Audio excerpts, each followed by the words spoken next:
grass! We have a really unique job and every day is different, but today we're going to talk to people about Leave No Trace at a music festival. Festivals like this are a great way for us to reach thousands of people in a single event, and since many people are camping on site or tubing, picnicking, or swimming, it just makes a lot of sense for us to get Leave No Trace at the forefront of their minds. So we set up our booth, and then some friends came out to volunteer with us since it will be a really busy weekend, and we plan to talk to almost 5,000 people. It's pretty common for us to play games at our booth and teach people about Leave No Trace at festivals, but this weekend, we are also hosting the annual Campsite Sustainability Challenge to see which one of the festival campers here can have the most sustainable campsite. This encourages people to get creative with things like composting, solar power, carpooling, avoiding single-use items, storing food from wildlife, and more.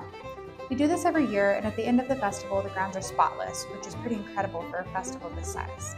One entry that really stuck out this year was this couple who converted their diesel van to run on vegetable oil. A lot of people stepped up this weekend and became Leave No Trace members, which helps us reach even more people with workshops and trainings, and going to festivals, schools, parks, things like that. We also got to go on stage in between sets to tell thousands of people about Leave No Trace, which was pretty cool. Of course, we also got to enjoy the festival and some incredible music as well. That's a day in the life of us, a Subaru Leave No Trace traveling team. P.S. If you think that you love nature and that this job sounds incredible, you should visit our website because we're hiring.